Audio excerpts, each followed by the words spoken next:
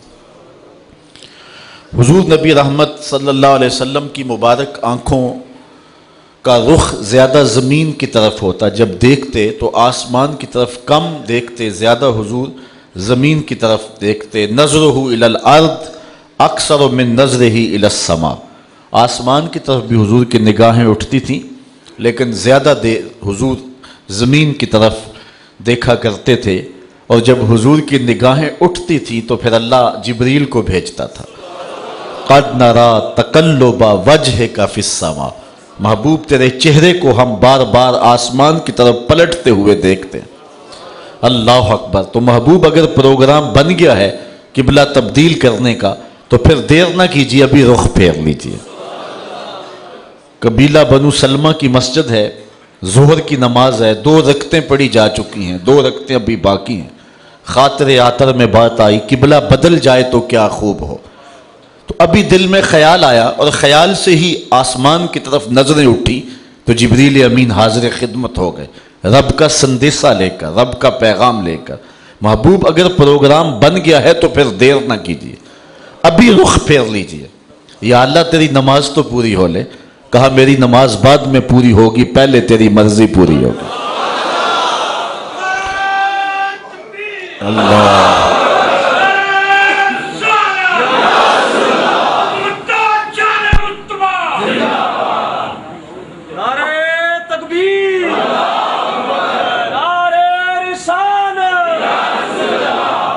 ابو ہریرہ رضی اللہ تعالی عنہ حضور علیہ السلام کی مبارک آنکھوں کا معنوی حسن بیان کرتے ہیں۔ ایک تو حضور کی مبارک آنکھوں کا ظاہری حسن ہے کہ پتلیاں انتہائی سیاہ تھیں، سفید رنگ میں سرخ رنگ کے ڈورے تھے، سرما نہ لگانے کے باوصف بھی سرما لگا رہتا تھا، پلکیں دراز اور لمبی تھیں، کیا خوب سجن دیاں اکھیاں نے جے میں پر کے سرائیاں رکھیاں نے، کتنی خوبصورت آنکھیں تھی جھیل جیسی۔ تو اللہ نے اپنے محبوب کو ہر لحاظ سے خوبصورت بنایا۔ ایک تو ہے حضور کی آنکھوں کا صوری ظاہری حسن، اور ایک ہے حضور کی آنکھوں کا معنوی باطنی حسن۔ آنکھ خوبصورت ہو، جھیل جیسی ہو، لیکن آنکھوں میں نور نہ ہو تو بتائیے کہ آنکھیں کس کام کی؟ وہ نرگسی آنکھیں، خوبصورت آنکھیں، پلکیں خوبصورت، لیکن ان میں روشنی ہی نہیں ہے، ان میں بصارت کا اجالا ہی نہیں ہے۔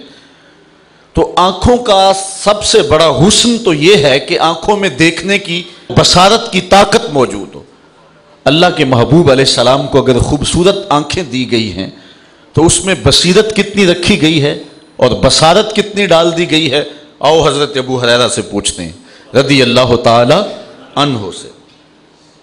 کہتے ہیں قال رسول اللہ صلی اللہ علیہ وسلم حل ترون قبلتی ہا ہونا واللہ ما یخفى علی رکوعکم ولا خشوعکم انی لاراکم من وراء ظہری۔ حضور نے فرمایا جس طرح میں آگے دیکھتا ہوں اس طرح میں پیچھے بھی دیکھتا ہوں۔ تمہارے رکوع بھی مجھ سے مخفی نہیں ہیں اور دلوں میں پیدا ہونے والے خشوع بھی مخفی نہیں ہیں۔ اور اقبال کہتا ہے اے فروغت صبح آثار و دہور، چشم تو بی نندائے ما فی الصدور، تیری نظر تو سینوں کے چھپے ہوئے راز بھی دیکھتی ہے۔ حدیث میں آتا ہے، حضرت عبداللہ ابن عباس رضی اللہ تعالیٰ عنہ روایت کرتے ہیں، کان رسول اللہ صلی اللہ علیہ وسلم یرا فی اللیل فی الظلمت کما یرا فی النہار فی الضوء، جس طرح دن کے اجالے میں حضور دیکھتے تھے رات کے اندھیرے میں بھی دیکھتے تھے۔ آنکھوں میں روشنی ہے لیکن ماحول میں اجالا نہ ہو تو میں اور آپ نہیں دیکھ سکتے، لیکن حضور جس طرح روشنی میں دیکھتے تھے، چٹے دن میں دیکھتے تھے، رات کی تاریکی میں بھی حضور ایسے ہی دیکھتے تھے۔ اللہ اکبر، اس لیے کہ ما زاغ البصر کا سرما جو لگا ہوا تھا، اللہ کے دیدار کا سرما محبوب کی آنکھوں میں لگا ہوا۔ حضرت امام حلبی نے لکھا ہے کہ حضرت موسیٰ نے جب تقاضۂ رؤیت کیا کہ مالک میں تجھے دیکھنا چاہتا ہوں، تو جواب کیا ملا تھا؟ لن ترانی، اے موسیٰ تم مجھے کبھی بھی نہیں دیکھ سکتے، لیکن اس کے باوجود عرض کیا مالک میں تو دیکھنا چاہتا ہوں۔ علماء کہتے ہیں یہ شوق فراواں کیوں تھا؟ جب کہہ دیا گیا کہ تم نہیں دیکھ سکتے تو بار بار تقاضا کیوں تھا؟ علماء کہتے ہیں اللہ کا کلام سنا تھا، اس لیے تڑپ تھی، جس کے کلام میں اتنا لطف ہے دیدار کا مزہ کیا ہوگا۔ عرض کرتے تھے مالک میں تو تجھے دیکھنا چاہتا ہوں۔ کہا اچھا اس پہاڑ کو دیکھو، اگر یہ اپنی جگہ پہ ٹھہرا رہا تو تم مجھے دیکھ لو گے۔ اللہ تعالیٰ نے اس پہاڑ پر اپنی تجلی صفاتی کا پرتو ڈالا، اور صوفیہ کہتے ہیں کہ وہ بھی سوئی کے نکے کے کروڑویں حصے کے برابر تھا، اور پہاڑ اس جلوے کی تاب نہ لا سکا، طور جلنے لگا، خرہ موسیٰ صاعقہ قرآن نے بتایا۔ حضرت موسیٰ علیہ السلام بھی تاب نہ لا سکے، لیکن جب ہوش آئی تو کہا مالک میں تیری بارگاہ میں رجوع کرتا ہوں، تیری بارگاہ میں توبہ کرتا ہوں۔ اللہ اکبر۔ لیکن اس کے باوصف حضرت موسیٰ علیہ السلام کی نگاہوں میں اتنی تیزی آ گئی تھی، کالی رات کے اندھیرے میں کالے پتھر پر کالے رنگ کی چیونٹی کو 9 فراسخ دور سے، 1 فرسخ 3 میل کا ہوتا ہے، 27 میل دور سے، 50 کلومیٹر دور سے کالے رنگ کے پتھر پر کالے رنگ کی چیونٹی کو شب دیجور کی ظلمتوں میں چلتا ہوا دیکھتے بھی تھے، اور اللہ کا کلام سننے سے کانوں میں ایسی برکت آئی تھی کہ اس کے قدموں کے چلنے کی آواز کو سنتے بھی تھے۔ یہ اللہ نے حضرت موسیٰ علیہ السلام کو طاقت عطا کی ہے۔ اصل بہت بڑی غلطی ہوتی ہے نبی کے حواس کو اپنے حواس پہ قیاس کیا جائے، یا اپنے حواس پر نبی کے حواس کو قیاس کیا جائے۔ اللہ نے نبیوں کو جو قوتیں عطا کی ہیں وہ فراواں ہیں۔ آپ قرآن اٹھائیے، سورہ النمل ہے، حضرت سلیمان جا رہے ہیں، 3 میل دور چیونٹی نے حضرت سلیمان علیہ السلام کو آتے ہوئے دیکھا، ساتھ ان کا لشکر بھی تھا، تو اس نے اپنی ہمجولیوں سے کہا جلدی جلدی اپنی بلوں میں داخل ہو جاؤ، اللہ کے نبی کا لشکر بے خبری میں تمہیں کچل نہ دے۔ اس بات کو حضرت سلیمان نے سنا اور چیونٹی کی اس بات پہ مسکرائے، فَتَبَسَّمَ ضَاحِكًا مِّن قَوْلِهَا، سورہ نمل اٹھائے، اس کی بات پہ مسکرا پڑے۔ اب جو تیوریات کے ماہرین ہیں وہ کہتے ہیں چیونٹی کے منہ میں زبان نہیں ہوتی، پھر یہ بولتی کیسے ہے؟ اس کے منہ کے قریب باریک سے 2 ریشے ہوتے ہیں، جب اس نے بات کرنی ہوتی ہے تو ان بالوں کو قریب کر کے مناسب مقدار میں رگڑتی ہے، اس رگڑ سے جو آواز پیدا ہوتی ہے اس سے اپنی ہمجولی کو کوئی میسج کنوے کر رہی ہوتی ہے۔ حضرت سلیمان کی شان یہ ہے، 3 میل دور چیونٹی کے 2 بالوں کے رگڑنے سے جو آواز پیدا ہوتی ہے اس کو بھی سنتے ہیں، اور اس سے جو مفہوم نکلتا ہے اس کو بھی سمجھتے ہیں۔ اور یہ اس نبی کی شان ہے جو مسجد اقصی میں مقتدی بن کے تیرے نبی کے پیچھے کھڑا تھا۔ جب مقتدی کی یہ شان ہے تو مقتدا کی شان کا عالم کیا ہوگا؟ تو حضرت موسیٰ علیہ السلام اللہ کا دیدار گو تاب نہ لا سکے، اور وہ بھی تجلی ذاتی نہیں تھی، تجلی صفاتی تھی، اس کا بھی پرتو تھا، عکس تھا، سایہ تھا، ظلال تھا، اور وہ بھی تاب نہ لا سکے، اور پہاڑ بھی جل اٹھا، لیکن آنکھوں میں دیدار الہی کا سرما تو لگ گیا نا، چمک تو پڑی نا، اتنی نگاہ تیز ہو گئی، کالی رات کے اندھیرے میں کالے پتھر پر کالے رنگ کی چیونٹی کو 9 فراسخ دور سے دیکھتے بھی تھے اور اس کے قدموں کی آہٹ کو سنتے بھی تھے۔ یہ اس کی نگاہ کا عالم ہے کہ جس نے تجلی صفاتی کے پرتو کو پہاڑ پر پڑتے ہوئے دیکھا اور تاب نہ لا سکا، اور جس نے دیکھا اور آنکھ بھی نہیں جھپکی، اس محمد عربی کی نگاہوں کا عالم کیا ہوگا، جس کے بارے رب کہہ رہا ہے ما زاغ البصر وما طغى، میرا محبوب نہ آنکھ جھپکتا ہے اور نہ آنکھ کے اندر جو ہے وہ طغیانی آتی ہے۔ اللہ اکبر۔ دنیا کے اوپر آپ نے نہیں دیکھا ہوگا، ضابطہ یہی ہے دنیا کا کہ نظر منظر کی تعریف کرتی ہے۔ آپ خوبصورت منظر دیکھتے ہیں تو آپ کہتے ہیں، آج کل لوگ شمالی علاقہ جات میں جاتے ہیں تو کہتے ہیں جناب کیسا منظر ہے، برف پوش وادیاں، پربتوں پہ اگے ہوئے درخت، پھوٹتے ہوئے جھرنے، بہتی ہوئی ندیاں۔ اقبال نے بھی کوئی ایسا منظر دیکھا تھا کشمیر میں تو اس نے بے ساختہ کہا تھا من خدارا آنجا دیدم بے حجاب، میں نے اس کے جلوے یہاں بے حجاب دیکھیں، میں نے رب کو وہاں بے نقاب دیکھا ہے۔ نظر منظر کو دیکھتی ہے۔ دنیا کا ضابطہ یہ ہے کہ نظر منظر کی تعریف کرتا ہے۔ آپ نے یہی سنا ہوگا، کسی شخص کو دیکھیں خوبصورت ہو تو بندہ کہتا ہے یار قدرت کا کیسا شاہکار تھا۔ لوگ آتے ہیں حج اور عمرے کے بعد پھر مدینے کی گلیوں کے قصے سناتے ہیں کہ نہیں؟ تو دنیا کا ضابطہ یہی ہے کہ جب نظر منظر کو دیکھتی ہے تو نظر منظر کی تعریف کرتی ہے۔ لیکن معراج کی شب یہ ضابطہ بدل گیا، جب نظر نے اس منظر کو دیکھا تو منظر پکار اٹھا ما زاغ البصر وما طغى، کیسی آنکھ ہے، نہ بھٹکتی ہے نہ بہکتی ہے۔ اللہ اکبر۔ تو جس نگاہ نے تجلی صفاتی کے پرتو کو دیکھا اس نگاہ کے کیا کہنے، اور جس نگاہ نے جلوہ ذات جو ہے وہ ڈائریکٹ دیکھا اس محمد عربی کی نگاہوں کا عالم کیا ہے۔ اسی لیے فرمایا انی ارا ما لا ترون واسمع ما لا تسمعون، جو میں دیکھتا ہوں وہ تم نہیں دیکھتے اور جو میں سنتا ہوں وہ تم نہیں سنتے۔ ہمارے بزرگ فرمایا کرتے تھے، اللہ ان کی قبر پہ کروڑوں رحمت نازل فرمائے، ترمذی کی حدیث ہے جب میاں بیوی آپس میں الجھ پڑتے ہیں گھر کے اندر تو بیوی شوہر کو کوسنے دیتی ہے کہ جب سے تیرے گھر آئی ہوں میرا تو قرار لٹ گیا ہے، ماں باپ کے گھر میں کیسی آسودہ حال زندگی تھی، میں تو مصیبت میں پھنس گئی ہوں، تیرے ساتھ میرا نکاح ہوا ہے۔ تو جب وہ اس کو کوسنے دیتی ہے تو اس مرد صالح کی بننے والی بیوی حور منظر دیکھتی ہے جنت سے، اور جنت کہاں ہے؟ 7 آسمانوں کے اوپر۔ ایک آسمان کتنی دور ہے؟ عربی نسل گھوڑا سر پٹ دوڑے بغیر کسی وقفے کے 500 سال کے بعد پہلے آسمان تک پہنچے گا، پھر اتنی موٹائی، پھر 2 آسمانوں کے درمیان فاصلہ، پھر دوسرا آسمان، پھر آگے اللہ حاضل قیاس۔ لیکن جنت وہاں اور وہاں سے حور دیکھتی بھی ہے اور اس لڑائی کی آواز کو سنتی بھی ہے اور جواب بھی دیتی ہے۔ قاتلک اللہ، تیری خرابی ہو، اسے کیوں تنگ کرتی ہے، یہ تو چند دن تیرے پاس ہے، یہ تو میرا شوہر ہے۔ یہ کون کہتی ہے؟ حور۔ اور کہاں سے دیکھتی ہے؟ جنت سے۔ اور جنت کہاں ہے؟ 7 آسمانوں کے اوپر سدرا کے پاس۔ اور حور کون ہے؟ میرے نبی کے غلام کی بننے والی بیوی ہے۔ جب میرے نبی کے غلام کی بننے والی بیوی کی نگاہوں کا عالم ہے کہ وہ جنت سے دیکھتی ہے، یارو مدینہ تو دور ہی کوئی نہیں۔ تو کہا انی ارا ما لا ترون واسمع ما لا تسمعون، جو میں دیکھتا ہوں وہ تم نہیں دیکھتے اور جو میں سنتا ہوں وہ تم نہیں سنتے۔ حضرت عقبہ بن عامر رضی اللہ تعالیٰ عنہ سے ایک روایت لیتے ہیں، امام بخاری نے روایت کی ہے، امام مسلم نے بھی روایت کی ہے۔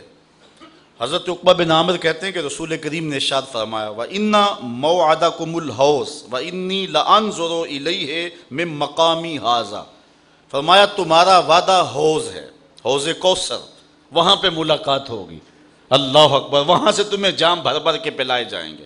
حضور نے فرمایا میں یہاں کھڑے ہو کے اب بھی اسے دیکھ رہا ہوں۔ حضرت ثوبان رضی اللہ تعالیٰ عنہ روایت کرتے ہیں کہ حضور نے ارشاد فرمایا ان اللہ زوال الارض حتی رأیت مشارقها و مغاربها، اللہ نے میرے لیے دھرتی کو سمیٹ دیا ہے، دھرتی کو میرے لیے سمیٹ دیا ہے، میں اس دھرتی کے مشرق کو بھی دیکھتا ہوں، اس کے مغرب کو بھی دیکھتا ہوں۔ کوئی چیز محبوب کی نگاہوں سے پوشیدہ نہیں ہے، ہر چیز محبوب کی نگاہوں میں۔ سنو حضور علیہ السلام فرماتے ہیں قرب قیامت میں جب دجال آئے گا تو میرے کچھ غلام اس کے مقابلے میں نکلیں گے، بخاری کی روایت ہے، میرے غلام اس دجال کے مقابلے میں آئیں گے، میں اپنے ان غلاموں کو جانتا ہوں، انی لعارف اسماءہم، میں ان کو نام بنام جانتا ہوں۔ بات ختم نہیں ہوئی، واسماء آبائہم، ان کے باپوں کے ناموں کو بھی جانتا ہوں۔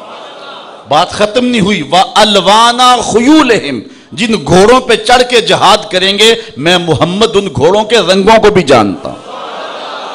کوئی چیز پوشیدہ رہی نہیں ہے۔ اللہ اکبر۔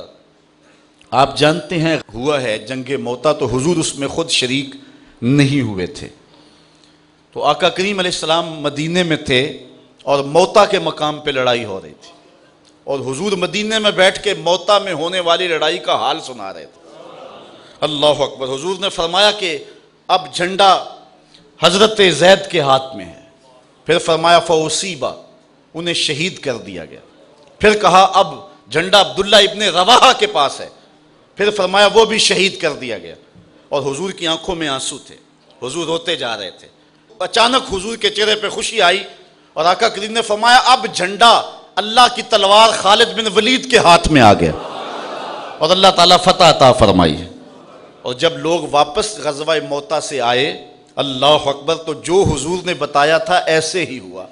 یار حضور تو حضور رہے، حضور کی شان تو وراء الورا ہے۔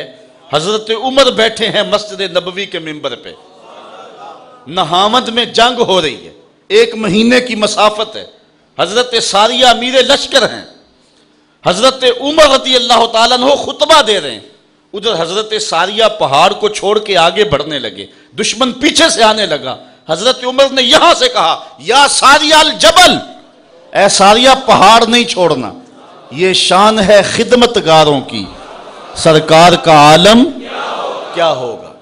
حضرت غوث اعظم شیخ عبد القادر جیلانی محبوب سبحانی فرماتے ہیں میں مشرق میں ہوں اور میرا مرید مغرب میں ہو، اس کا وہاں سے پردہ اٹھنے لگے میں یہیں سے ڈھانپ دوں، یہ شان ہے خدمتگاروں کی، سرکار کا عالم کیا ہوگا۔ تو اللہ نے اپنے محبوب علیہ السلام کو وہ پیاری آنکھیں عطا کی ہیں جو مانوی اور صوری لحاظ سے ہر لحاظ سے خوبصورت ہیں، اور کیوں نہ ہو ان آنکھوں میں دیدار رب کا سرما لگا ہوا تھا۔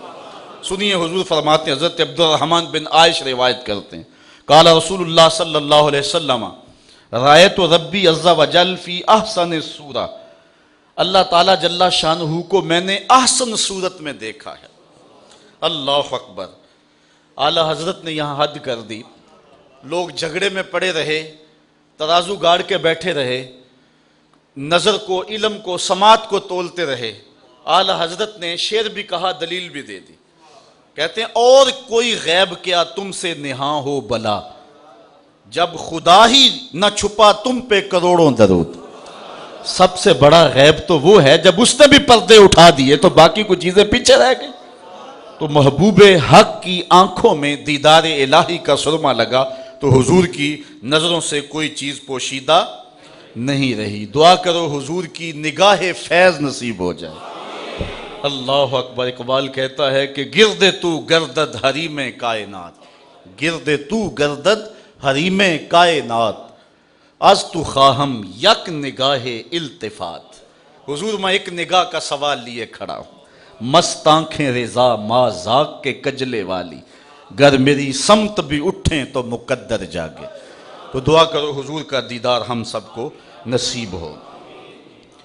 حضور علیہ السلام کی مبارک ابرو، اس کے بارے میں روایت دیکھتے ہیں حضرت ہند بن ابو حالہ رضی اللہ تعالی عنہ سے، کہتے ہیں کان رسول اللہ صلی اللہ علیہ وسلم ازج الحواجب سوابغ فی غیر کرن بینہما ارکن یدرہ الغدب۔ حضور علیہ السلام کے جو مبارک ابرو ہیں وہ تھوڑا سا درمیان میں فاصلہ لیے ہوئے تھے، اور 2 ابروؤں کے درمیان ایک رگ تھی، اور جب آقا کریم غصے میں آتے تو وہ رگ پھڑکنے لگتی۔ اعلیٰ حضرت فرماتے ہیں چشمائے مہر میں موج نور جلال اس رگ ہاشمیت پہ لاکھوں سلام۔ اللہ اکبر۔ اچھا، حضور کے ابروؤں کے بارے میں دو روایات ہیں۔ ایک روایت یہ ہے کہ حضور کے ابرو ملے ہوئے ہیں، یہ روایت کان رسول اللہ صلی اللہ علیہ وسلم دقیق الحاجبین، حضور کے ابرو جو ہیں وہ ملے ہوئے تھے، آپس میں ملے ہوئے بھی تھے، جدا ہونے کی روایت بھی ہے۔ وعن علی کان رسول اللہ صلی اللہ علیہ وسلم مقرون الحاجبین، حضور علیہ السلام کے مبارک ابرو جو ہیں وہ آپس میں ملے ہوئے تھے۔ دقیق کی تشریح کی ہے اور ازج کی تشریح کی ہے، طولہ و دقتہ و صبوغہ الی مؤخر العین، اس کا مطلب یہ ہے کہ ابرو پتلے تھے، آپس میں جڑے ہوئے تھے اور آنکھ کے آخری گوشے تک جاتے تھے۔ اچھا، بعض نے کہا حضور کے ابرو جڑے ہوئے ہیں، بعض نے کہا کہ حضور کے ابرو جو ہیں وہ درمیان میں فاصلہ تھا۔ تو آؤ اس پر میں ایک بات آپ کے سامنے رکھوں۔ آپ جانتے ہیں کہ حضرت اویس کرنی رضی اللہ تعالی عنہ تابعی ہیں، حضور کا دور پایا ہے، صحابی نہیں بنے۔ آقا کریم قمیض کے بٹن کھولتے اور یمن کی طرف رخ کرتے اور کہتے مجھے یار کی خوشبو آ رہی۔ صحابہ نے کہا وہ کون ہے جو آپ جس سے اتنا پیار کر رہے ہیں اور وہ آپ کو ملنے بھی نہیں آیا؟ فرمایا اس کی بوڑھی اور نابینا ماں ہے جس کی خدمت اسے میرے حضور آنے سے روکے ہوئے۔ یہ لوگوں نے اپنا خانہ ساز دین بنایا کہ ماں فالج میں تڑپ رہی ہے اور بیٹا جہاد کرنے جا رہا ہے، ماں کو سخت ضرورت ہے اور بیٹا تبلیغی گشت کرنے گیا ہوا ہے، ماں کو سخت حاجت ہے اور بیٹا جا کے پیر کے دربار پہ بیٹھا ہوا ہے۔ یہ مکے والا پیر تو شے ہی کوئی نہیں، غوث اعظم سے فیض نہیں مل سکتا اگر ماں راضی نہ ہو۔ پہلا مرشد ماں ہے۔ حضرت بایزید کہتے ہیں میں نے اپنی ماں کے آگے ہاتھ جوڑے، میں نے کہا اماں تیرے حق ادا کروں یا رب کے حق ادا کروں؟ اپنے حق تو معاف کر دے، رب کو میں راضی کر دیتا۔ ماں نے کہا جا بیٹے میں نے اپنے حق معاف کر دی۔ 12 سال جنگلوں میں گھومتا رہا، ایک دن بستان کے قریب سے گزر رہا تھا، دل میں خیال آیا چلتے چلتے ماں کو سلام کر جاؤں۔ دروازے کو دستک دینے لگا، رات کا موقع تھا، سردیوں کا موسم تھا، اس احساس نے ہاتھ روک لیا، ساری زندگی ماں کو سکھ تو دیا کوئی نہیں، دکھ بھی کیوں دیتے ہو؟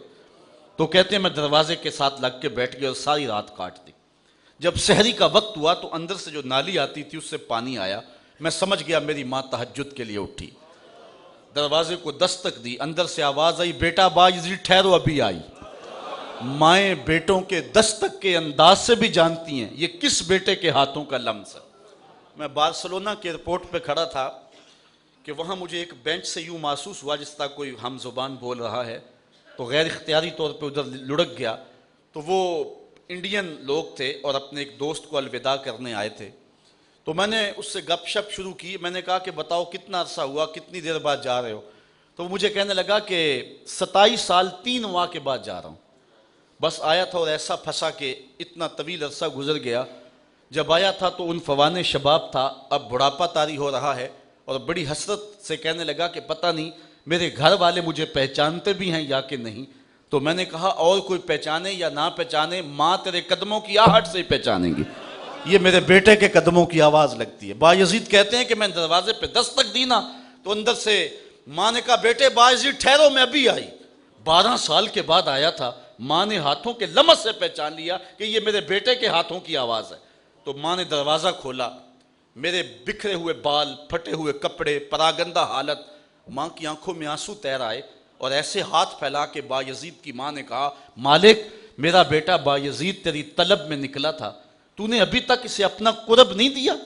حضرت بایزید کہتے ہیں 12 سال کی ریاستوں سے جو نہیں ملا تھا ماں کے اٹھے ہوئے ہاتھوں سے مل گیا۔ میں نے کہا مالک میں تجھے کہاں ڈھونڈ رہا ہوں، تو کہاں موجود ہے؟ تو کہا اس کی نابینا اور بوڑھی ماں ہے جس کی خدمت اسے میرے حضور آنے سے روکے ہوئے ہے، بلکہ فرمایا کوئی اویس کو ملے اور میرا سلام دے اور کہے میری امت کی بخشش کی دعا کرے۔ معلوم ہوا جو ماں باپ کے خدمت گزار ہوتے ہیں اللہ ان کی دعائیں رد نہیں کرتا۔ میں نے کتب تصوف میں پڑھا ہے جو شخص روزانہ اپنے والدین کے لیے دعا کرے ساری زندگی اس کے رزق میں بے برکتی نہیں آتی۔ اچھا، حضرت مولا کائنات سید علی المرتضیٰ اور حضرت عمر رضی اللہ تعالی عنہما دونوں حاضر ہوئے، حضرت اویس کرنی کے پاس پہنچے اور جا کے حضور کا سلام دیا۔ بس اویس کرنی تڑپ گئے اور کہا کہ حضور کے لبوں پہ کیسے میرا نام آیا تھا، کیسے کہا تھا اویس کو سلام دینا؟ جب یہ امڑتے ہوئے محبتوں کے جذبات دیکھے تو کہا اتنا پیار حضور سے تو تم حضور کو ملنے کیوں نہیں آئے ہو؟ صہیب روم سے آ گئے، سلمان فارس سے آ گئے، بلال حبشے سے آ گئے، یمن تو کوئی دور بھی نہیں تھا، تو جب اتنا پیار ہے اور اتنی تڑپ کہ سلام سن کے وجد طاری ہو گئے تو حضور کو ملنے کیوں نہیں آئے؟ تو حضرت اویس نے بات کے رخ کو بدلتے ہوئے کہا اچھا تم نے میرے حضور کو دیکھا ہے؟ انہوں نے کہا شام سویرے رہتی حضور کی خدمت میں تھے۔ کہا بتاؤ پھر حضور کے ابرو جڑے ہوئے تھے یا کھلے ہوئے تھے؟ یہ ایک دم حیرت میں ڈوب گئے۔ تو حضرت اویس بولے مجھے پوچھ لو، جس نے نہیں دیکھا اسے پوچھ لو۔ کوئی دور سے دیکھتا تو اسے جڑے ہوئے نظر آتے، قریب آ کے دیکھتا تو کھلے ہوئے نظر آتے۔ اس لیے بعض نے دور سے دیکھا تو کہا حضور کے ابرو جو ہیں وہ جڑے ہوئے تھے، اور جنہوں نے قریب سے دیکھا تو انہوں نے کہا نہیں کھلے ہوئے تھے۔ اچھا حضرت حاجی امداد اللہ مہاجر مکی علیہ رحمہ وہ حضور کے ابروؤں کا ذکر کرتے ہیں اور جھوم جاتے ہیں، اور پھر کیا کہا انہوں نے؟ عید گاہے ماں غریباں کوئے تو، عید گاہے ماں غریباں کوئے تو، اے حلال عید ماں ابروئے تو۔ کہتے ہیں ہماری عید گاہ تو تیری گلی ہے اور ہماری عید کا چاند تیرے ابرو ہی تو ہیں۔ اللہ اکبر۔ اور اعلیٰ حضرت بولے خم زلف نبی ساجد ہے محراب ہر دو ابرو میں۔ حضور کے دو ابروؤں کے درمیان یہ محراب بنتا تھا، اور آقا کریم علیہ السلام کی زلفیں لٹک کے کبھی دو ابروؤں کے درمیان آ جاتے اور حضور یہاں سجدہ کرتے۔ حضرت جابر بن سمرہ رضی اللہ تعالی عنہ فرماتے ہیں کہ رأیت رسول اللہ صلی اللہ علیہ وسلم یسجد علی قصاص شعرہ، حضور ان بالوں کے اوپر سجدہ فرمایا کرتے تھے۔ تو اعلیٰ حضرت نے تخیل باندھا، فرماتے ہیں حضور کے ابرو لٹک کے، حضور علیہ السلام کے مبارک بال لٹک کے دو ابروؤں کے محراب میں جب آتے تو پھر منظر کیا ہوتا؟ یہ محراب بنتی اور خمدار ابرو سجدے میں ہوتے۔ تو پھر انداز یہ ہے خم زلف نبی ساجد ہے محراب ہر دو ابرو میں، خدایا تو ہی والی ہے سیاہ کاران امت کا، خدایا تو ہی والی ہے سیاہ کاران امت کا۔ حضور نبی رحمت صلی اللہ علیہ وسلم کے مبارک کان، دور و نزدیک کے سننے والے وہ کان، کان لال کرامت پہ لاکھوں سلام۔ حضرت ابو ہریرہ رضی اللہ تعالیٰ عنہ فرماتے ہیں فی عینیہ حمرہ حسن اللحیہ حسن الفم تام الاذنین، حضور کی آنکھوں میں سرخی تھی، داڑھی خوبصورت تھی، منہ حضور کا خوبصورت تھا، اور کان مکمل تھے۔ مکمل یعنی حسن و جمال میں مکمل۔ اللہ اکبر۔ حضرت عائشہ رضی اللہ تعالیٰ عنہ فرماتی ہیں حضور کے کانوں کا حسن کہ حضور علیہ السلام کی مبارک زلفیں حضور کے کانوں کو چھپا لیتی تھی، اور حضور کی سیاہ خمدار زلفیں تھیں، اور کبھی ایسا ہوتا کہ زلفیں ہٹتی اور حضور کے کان زلفوں کے اندر سے نظر آتے۔ تو پھر ذرا دیکھیے منظر، کہتی ہیں وَتَخْرُجُ الْأُذُنُ بِبِيَاضِهَا مِن تَحْتِ ذَلِكَ الْغَدَائِرِ كَأَنَّمَا تُوقَدُ الْكَوَاكِبُ الدُّرِّيَّةُ بَيْنَ ذَلِكَ السَّوَادِ۔ کہتے ہیں جب اچانک حضور کے بال ہٹتے اور نیچے سے حضور کے کان مبارک نظر آتے تو ایسے لگتا کالی بدلیاں ہٹی ہیں اور ستارے نظر آنے لگے۔ اللہ اکبر۔ اور حضور علیہ السلام کے جس طرح کان ظاہری طور پہ خوبصورت ہیں، باطنی حسن بھی حضور کو کانوں کا دیا گیا۔ فرمایا انی ارا ما لا ترون و اسمع ما لا تسمعون، جو میں دیکھتا ہوں وہ تم نہیں دیکھتے، اور جو میں سنتا ہوں وہ تم نہیں سنتے ہو۔ بلکہ فرمایا اسمع صلاۃ اہل محبتی وعارفہم، جو شخص بھی میرے اوپر محبت سے درود پڑھے میں اس کے درود کو سنتا بھی ہوں اور پڑھنے والے کو پہچانتا بھی ہوں۔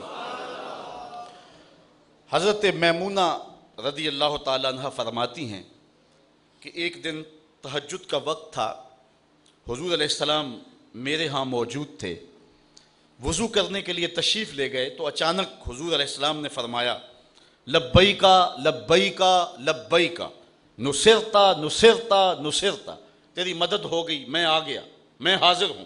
یہ حضور نے تین بار فرمایا۔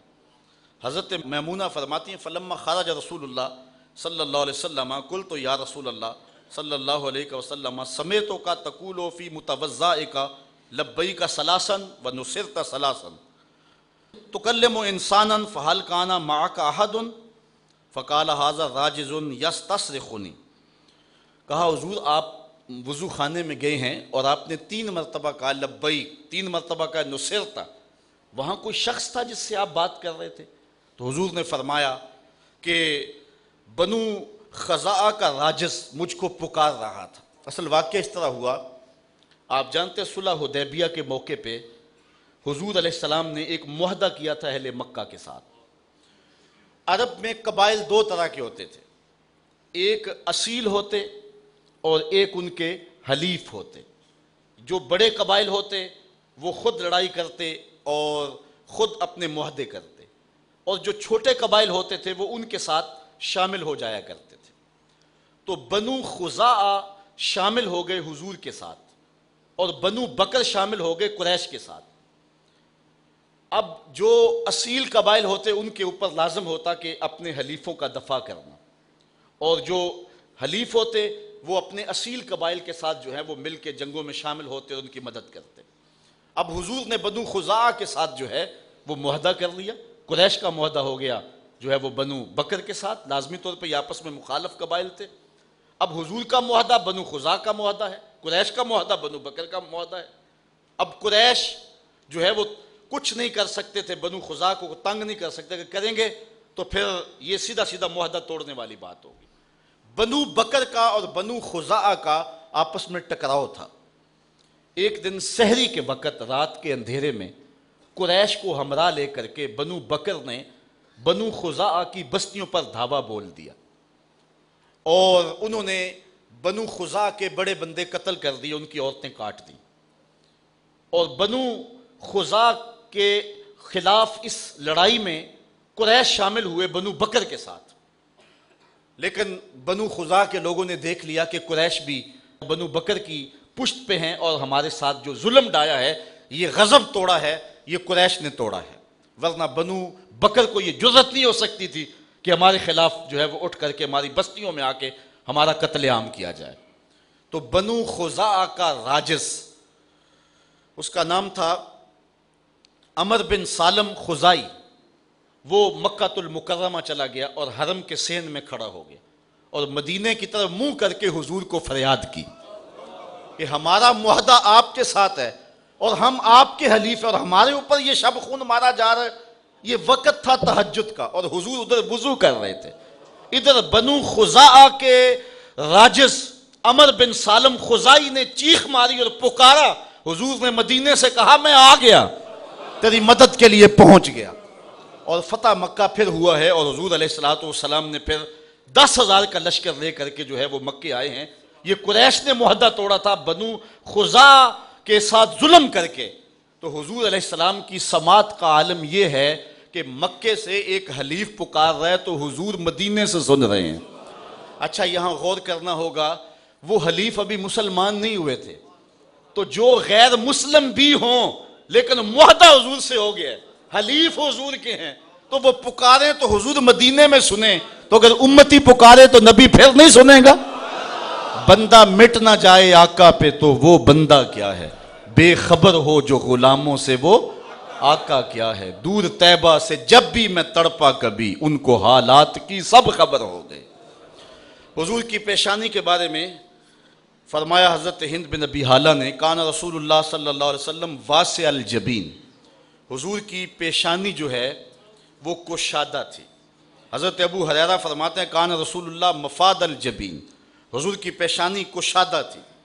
اور ایک روایت میں کان رسول اللہ اجل الجبین اذا طالع جبینہ من بین الشعر او طالع من فلک الشعر او عند اللیل او طالع بوجہہ علی الناس ترا جبینہ کانہ السراج المتوقد یتلالع کانوا یقولون ہوا صلی اللہ علیہ وسلم۔ حضرت ابو ہریرہ فرماتے ہیں کہ حضور کی پیشانی اتنی اجلی تھی کہ کبھی بال ہٹتے یا حضور کسی مجلس میں تشریف لاتے یا دور سے حضور نظر آتے، پیشانی کی چمک دیکھ کے لوگ کہتے وہ رسول اللہ آ گئے۔ اللہ اکبر۔ ام المومنین سیدہ عائشہ کہتی ہیں کہ ایک دن میں چرخہ کاٹ رہی تھی اور آقا کریم علیہ السلام اپنے نالین کو خود پیوند لگا رہے تھے، تو میں نے کیا دیکھا کہ حضور کی پیشانی پہ شبنمی قطرے نمودار ہوئے، پسینے کے قطرے آئے، تو کہتے ہیں میں نے دیکھا تو دیکھتے دیکھتے میرا چرخہ رک گیا، ایسی کھو سی گئی کہ میرا چرخہ رک گیا۔ تو جب میرا چرخہ رکا تو حضور علیہ السلام نے فرمایا مالک یا عائشہ، عائشہ کیا ہو گیا، یہ تم کام کیوں چھوڑ دیا؟ تو میں نے آگے سے کہا وَلَوْ أَرَاكَ ابو کبیر الحزلی لعالم انک احق بشیرہ حیث یقول وَإِذَا نَظَرْتُ إِلَىٰ أُسْرَةِ وَجْهِهِ بَرَكَتْ بُرُوكَ الْعَارِضِ الْمُتَحَلِّلِ۔ میں نے کہا حضور ابو کبیر حزلی اگر آج آپ کی پیشانی دیکھ لیتا نا، اس نے جو تصوراتی محبوب کی پیشانی کے حسن کا نقشہ کھینچا ہے تو وہ کہتا میرا محبوب یہی ہے۔ اللہ اکبر، یہ پیشانی تھی اللہ نے اپنے محبوب کو عطا کی، اور اعلیٰ حضرت فرماتے ہیں جس کے ماتھے شفاعت کا صحرا رہا اس جبین سعادت پہ لاکھوں سلام۔ حضرت ہند بن ابی حالہ فرماتے ہیں کان رسول اللہ صلی اللہ علیہ وسلم عظیم الہامہ، حضور کا سر بڑا تھا، حضور کا سر بڑا تھا۔ حضرت علی المرتضیٰ فرماتے ہیں کان رسول اللہ ضخم الراس، حضور کا سر کشادہ تھا، سر کی کشادگی موزونیت کے ساتھ تھی، اور بڑے سر سرداروں کے ہوتے ہیں۔ اور اعلیٰ حضرت فرماتے ہیں جس کے آگے سرے سربراں خم رہے اس سرے تاج عزت پہ لاکھوں سلام۔ اللہ اکبر۔ حضور علیہ السلام کے مبارک بالوں کی کہانی سنیے۔ حضرت انس کہتے ہیں کانا شعر النبی صلی اللہ علیہ وسلم رجلا لا جاد ولا ثبت، حضور علیہ السلام کے مبارک بال جو ہیں وہ ہلکا سا خم لیے ہوئے تھے، نہ بالکل گنگریالے نہ بالکل سیدھے۔ اور حضرت انس کہتے ہیں کانا شعر رسول اللہ الی نصف اذنیہ، حضور کے مبارک بال نصف کان تک تھے۔ حضور نے زلفیں رکھی ہیں صرف حج کے موقع پہ اور عمرے پر حضور نے حلق کروایا، باقی ساری زندگی حضور نے زلفیں رکھی ہیں، اور یہ حضور کی سنت ہے۔ تو حضور کے مبارک بال جو ہیں وہ نصف کان تک تھے۔ اور ایک روایت میں آتا ہے کہ عظیم الجمہ الی شہمت اذنیہ، کانوں کی لوؤں تک تھے۔ اور ایک روایت میں آتا ہے لہو شعر یضرب منکبیہ، حضور کے مبارک بال کندھوں کا بوسہ لیا کرتے تھے۔ یعنی کئی طرح کی روایات ہیں، ایک روایت میں نصف کان تک، ایک روایت میں کانوں کی لوؤں تک، ایک روایت میں جو ہے وہ حضور علیہ السلام کے مبارک بال جو ہیں وہ حضور علیہ السلام کے کندھوں تک گئے ہوئے تھے۔ اب علماء نے اس کی تطبیق کی ہے کہ جب حضور بال کٹواتے تھے تو نصف کان تک کٹوا دیتے، پھر بڑھتے بڑھ کے کندھوں تک جب پہنچ جاتے تو پھر دوبارہ کٹوا دیتے۔ اس لیے جس نے نصف کان تک دیکھے انہوں نے یہ کہہ دیا، جس نے نیچے دیکھے اس نے یہ کہہ دیا، اور جس نے اس سے نیچے دیکھے اس نے وہ کہہ دیا۔ اور آقا کریم نے یہ بھی ارشاد فرمایا من کان لہو شعر فلیکرمہ، جو بال رکھے اس کو چاہیے کہ سوار کے بھی رکھے۔ یکسر دہن راسہ وتسریہ لحیتہ، حضور علیہ السلام اپنے سر کو تیل زیادہ لگایا کرتے تھے اور اپنی داڑھی مبارک کو جو ہے وہ سیدھا رکھا کرتے تھے۔ کبھی حضور حجامت کرواتے تو لوگوں کے بخت جاگ جاتے۔ حضرت انس سے ایک روایت سنیے، کہتے ہیں کہ ایک دن حضور نے حجامت کرائی، حج کا موقع تھا، ثم دعا بالحلاق، حضور علیہ السلام نے جو ہے وہ حجام کو بلایا، وناول الحالق شقہ الایمن، حضور نے اپنی دائیں جانب حلاق کے آگے کی، فحلقہ، تو اس نے آپ کے بال مبارک کاٹ دیے، ثم دعا ابا طلحہ الانصاری، پھر حضرت ابو طلحہ انصاری کو بلایا، فآتاہ، اور ان کو وہ بال عطا کر دیے، ثم ناول شقہ الیسر، پھر اپنی بائیں جانب حجام کے آگے کی، فقال اہلک، اور فرمایا اب یہاں سے بال کاٹو، فحلقہ، اس نے بال کاٹے، فآتاہ ابا طلحہ، وہ بال بھی حضرت ابو طلحہ انصاری کو دے دیے، فقال اقسمہ بین الناس، پھر فرمایا اے ابو طلحہ یہ بال لوگوں میں بانٹ دو۔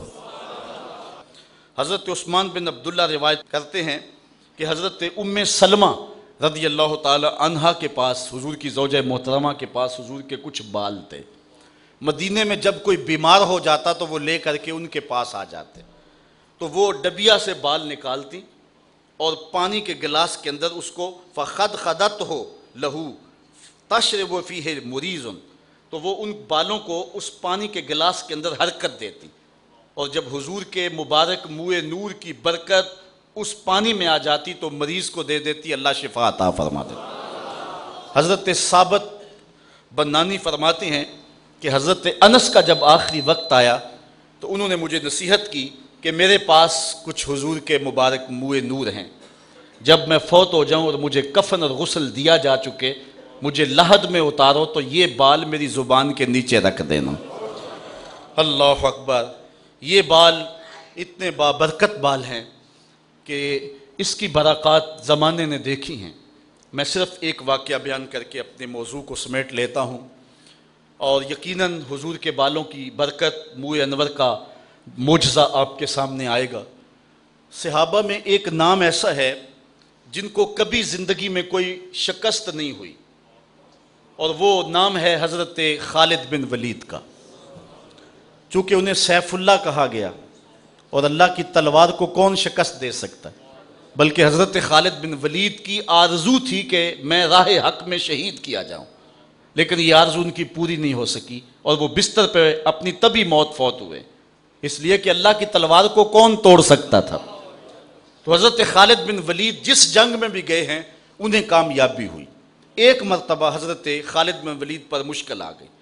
جبلہ بن احم کے مقابلے میں حضرت خالد بن ولید نکلے، اور وہ ایک کثیر لشکر لے کر کے آپ کے مقابلے میں آ گیا۔ حضرت رافع بن عمر طائی وہ بھی آپ کے ساتھی تھے، آپ کے نائب کمانڈر تھے، تو انہوں نے کہا کہ لگتا ہے آج قضا آ گئی، جو حالات ہیں مسلمان پسپا ہونے لگے، اور یہ پہلی بار ایسا ہوا تھا کہ خالد بن ولید کی قیادت میں لڑی ہوئی کوئی جنگ اس میں پسپائی ہو رہی ہے۔ تو حضرت عمر بن رافع الطائی نے کہا کہ لگتا ہے قضا آ گئی ہے۔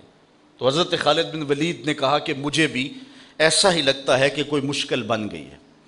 ادھر یہ پسپا ہو رہے ہیں، ادھر حضرت ابو عبیدہ کو حضور مدینے میں خواب میں ملے اور کہا تم یہاں بیٹھے ہوئے ہو، اللہ کے شیر پہ مشکل بنی ہوئی ہے۔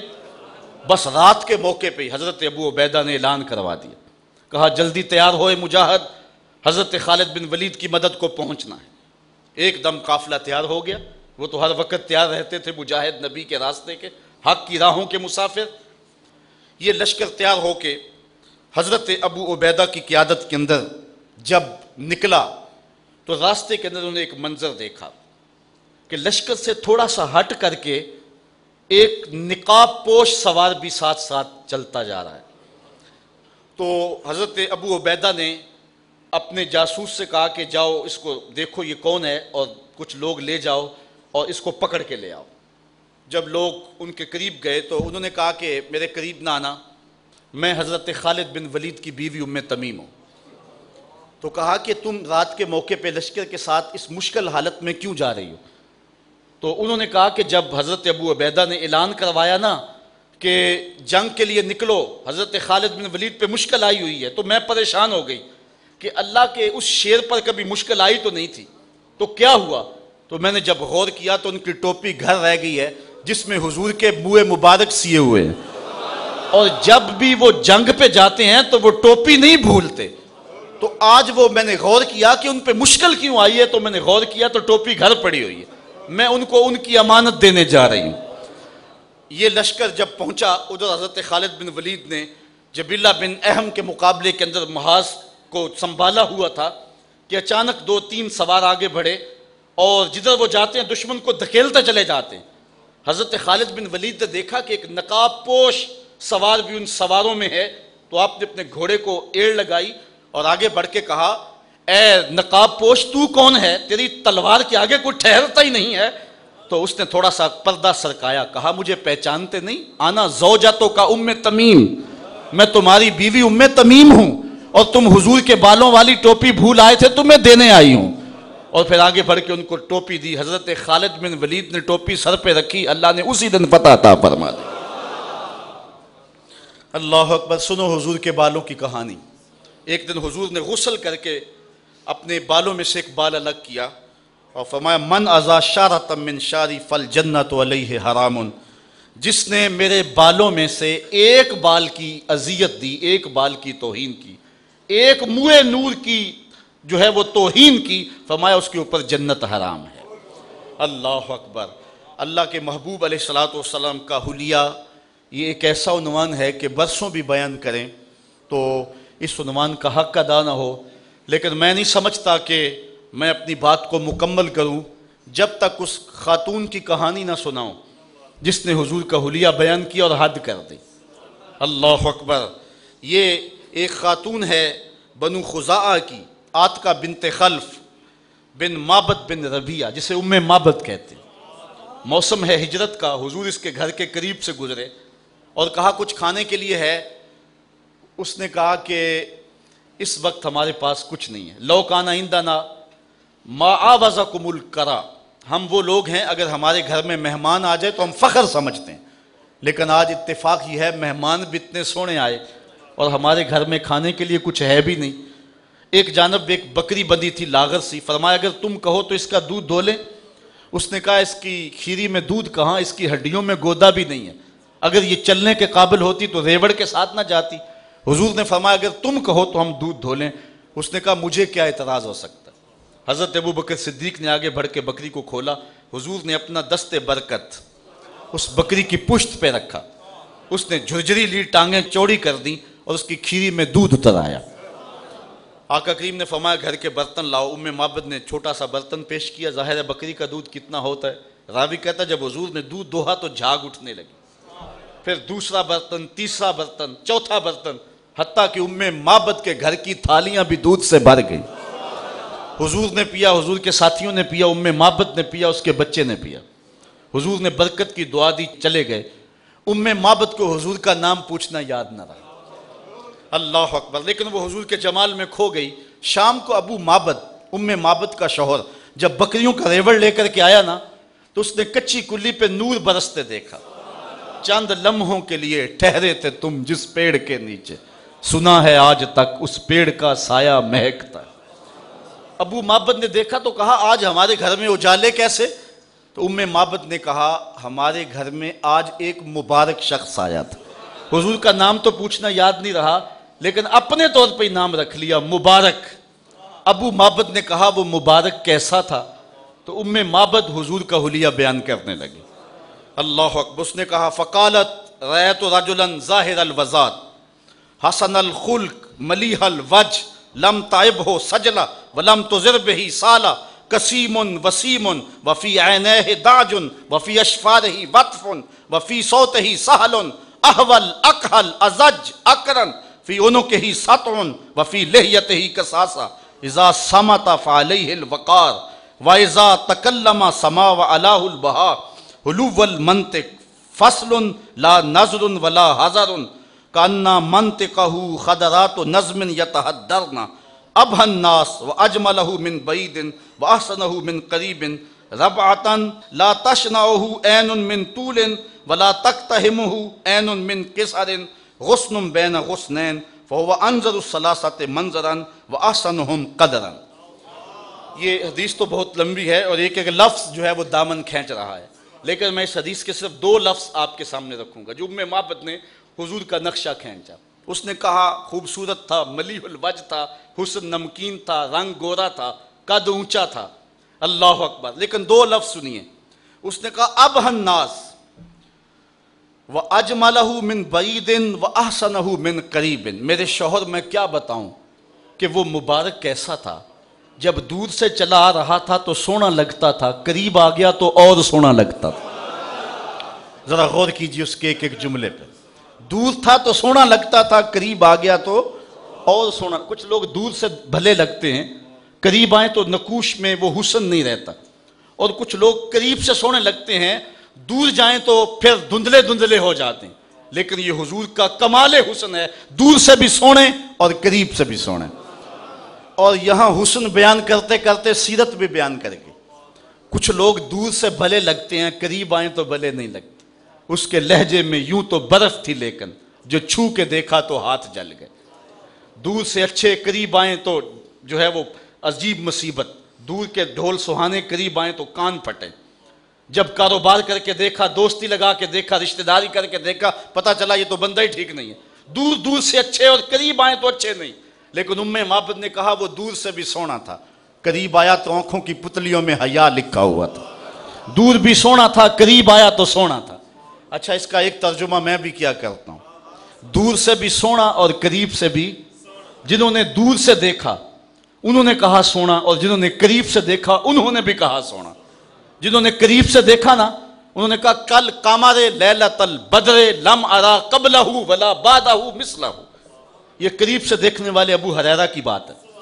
فرماتے ہیں 14ویں کے چمکتے ہوئے چاند کی طرح تھے، اور حضور جیسا نہ پہلے دیکھا نہ بعد میں دیکھا. یہ وہ کہہ رہا جس نے قریب سے دیکھا اور جس نے 13 صدیوں کے فاصلے پہ کھڑے ہو کے بریلی میں کھڑے ہو کے دیکھا. اس نے کہا خورشید تھا کس زور پر، کیا بڑھ کے چمکا تھا قمر، بے پردہ جب وہ رخ ہوا یہ بھی نہیں وہ بھی نہیں. جس نے قریب سے دیکھا اس کا نام جابر بن سامرہ ہے. اس نے کہا لیلۃ الادھیان تھی، دھاری دار چادر اوڑے حضور محو استراحت تھے. میں کبھی چاند کو دیکھوں کبھی حضور کو دیکھوں. فائزہ ہوا اندی احسن من القمر، پھر میں نے سوچا چاند نہیں میرے حضور ہی سونے ہیں. یہ جس نے قریب سے دیکھا اس کی کہانی ہے. اور جس نے 13 صدیوں کے فاصلے پہ گولڑے میں کھڑے ہو کے دیکھا اس نے کہا مکھ چند بدر شاہ شانی، متھے چمک دی لاٹ، کالی زلفت اکھ، مخمور رکھی ہن مد بھریاں، سبحان اللہ ما اجمالہ کا ما احسانہ کا ما اکمالہ کا، کتھے مہر علی کتھے تیری ثنا.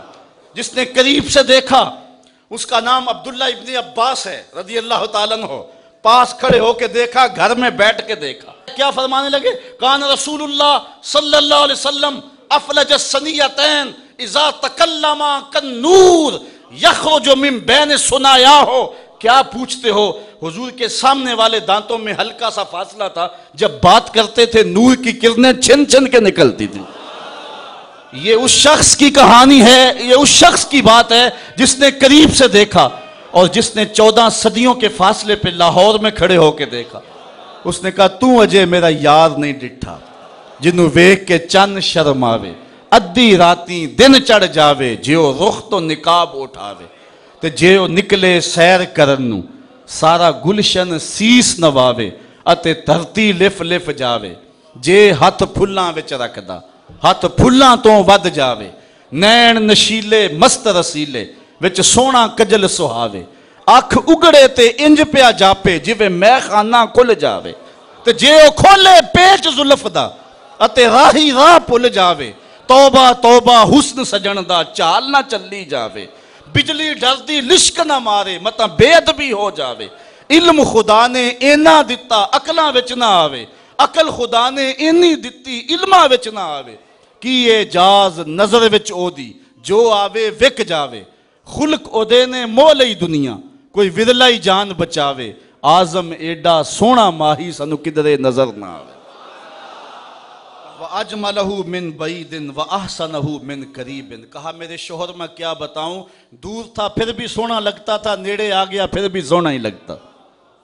ابو معبد کو بڑا افسوس ہوا کہ میں دور ہی نہیں تھا، ان قریبی پہاڑوں میں تھا، تم نے مجھے بھی بلا لیا ہوتا، میں بھی مبارک کی دید کر لیتا. اچھا اب میں دور نہیں جایا کروں گا، جب کبھی مبارک آئے تو مجھے ضرور بلانا. ابو معبد بکریوں کا ریوڑ لے کے شام کو آتا ہے، معبد کھانا دینے آتی ہے. ابو معبد کہتا ہے کھانا بعد میں کھائیں گے، پہلے مبارک کی باتیں سنو. روزانہ شام کے وقت ان کے گھر میں مبارک کی باتیں ہوتی ہیں. لہجے کو سادہ کر لوں تو ترتیب یوں ہوگی، روزانہ شام کو ان کے گھر میں محفل میلاد ہوتی ہے. کبھی وہ بچہ بھی بولتا ہے درمیان سے، امی کیسے مبارک نے ہاتھ رکھا تھا بکری پہ. اچھا ایک دن معبد کو سودا سلف کی ضرورت پڑی تو وہ چلتی چلتی مدینے جا پہنچی. بازار میں سودا خرید رہے تھے کہ حضرت ابو بکر صدیق گزرے. بچے کی نظر پڑ گئی، جب حضرت ابو بکر صدیق کو دیکھا تو بچہ چیخ اٹھا، یا امہ انا حاضر رجل الذی کان مال مبارک. امی جو اس دن مبارک کے ساتھ نہیں تھا آدمی یہ جا رہا ہے. انہوں نے سودا چھوڑا اور حضرت ابو بکر صدیق کے پیچھے. کہا تم تو مل گئے ہو، مبارک کدھر ہے؟ اچھا نام تو خود ہی رکھا ہوا تھا. حضرت ابو بکر نے فرمایا کون سا مبارک؟ کہا وہی جس نے بکری کی پشت پہ ہاتھ رکھا تھا. آپ سمجھ گئے. کہا آؤ تمہیں مبارک کے ڈیرے پہ لے چلو. حضور مسجد نبوی کے صحن میں تھے، جب حضور کو دیکھا تو بچہ پھر چیخا، امی وہ دیکھو مبارک بیٹھا ہوا ہے. حضور کی خدمت میں حاضر ہوئے اور ایمان کی دولت نصیب ہوئی. واپس پلٹے، شام کا موقع آیا. ماں کہنے لگی پتر تو نہیں بتانا، میں تیرے باپ کو بتاؤں گی، ساری کہانی میں سناؤں گی. بیٹا کہتا ہے مبارک کے ساتھی کو تو پہلے میں دیکھا تھا، اس لیے پہلے میں بتاؤں گا. یہ بحث کر رہے تھے کہ ابو معبد آ گیا. وہ چاہتی ہے میں بتاؤں، بیٹا کہتا ہے میں بتاؤں. لیکن ابو معبد کہتا ہے آج تمہارے چہرے پھر چمک رہے ہیں، مبارک پھر آیا تھا؟ انہوں نے کہا مبارک تو نہیں آیا، ہم مبارک کا ڈیرا دیکھ آئے ہیں. کہا کہاں رہتا ہے؟ کہا جسے دنیا محمد کہتی ہے وہی تو مبارک ہے۔ اللہ اکبر۔ کہتے ابو معبد بھی گیا اور جا کے حضور کے قدموں میں بیٹھ گیا اور سعادتیں پا گیا، تیری تک کے ادامہ میں مرید ہو گئی۔ وہ بکری ام معبد کے پاس کب تک زندہ رہی؟ سیرت نگار خاموش ہیں، کوئی پتہ نہیں کب تک زندہ رہی، لیکن اتنا جانتے ہیں عام الرمادہ کے سال زندہ تھی۔ یہ حضرت عمر کے زمانے میں ایک سال آیا جب خشک سالی ہوئی اور کہیں سے کوئی پانی کا قطرہ نہیں ملتا تھا، درختوں کے پتے بھی سوکھ گئے، حوض بھی سوکھ گئے۔ اس سال یہ بکری زندہ تھی۔ کیسے پتا چلا زندہ تھی؟ اس لیے کہ کہیں سے کچھ نہیں ملتا تھا، ام معبد کے ڈیرے سے دودھ مل جاتا تھا۔ یہ اس سال بھی برابر دودھ دیا کرتی تھی۔ تو ام معبد حضور کا حلیہ بیان کرتی ہے، میرے شوہر میں کیا بتاؤں، وہ دور سے بھی سونا اور وہ قریب سے بھی سونا۔ اللہ اکبر۔ اعلیٰ حضرت بولے بلبل نے گل ان کو کہا۔ بلبل کی منتہائی پرواز تو یہی ہے نا، پھول سے آگے تو دیکھ ہی نہیں سکتی، اس نے بھی کہہ دیا پھول۔ بلبل نے گل ان کو کہا، کمری نے سروے جاں فضا، حیرت نے جھنجھلا کر کہا یہ بھی نہیں وہ بھی نہیں۔ خورشید تھا کس زور پر، کیا بھڑ کے چمکا تھا قمر، بے پردہ جب وہ رخ ہوا یہ بھی نہیں وہ بھی نہیں۔ سمجھا نہیں ہنوز میرا عشق بے ثبات، تو کائنات حسن ہے یا حسن کائنات؟ آفاق کے ہر ہر گوشے میں قرآن سنا کر دم لینا، اب رکنا نہیں اب تھمنا نہیں، فردوس میں جا کر دم لینا، آفاق کے ہر ہر گوشے میں قرآن سنا کر دم لینا، اب رکنا نہیں اب تھمنا نہیں۔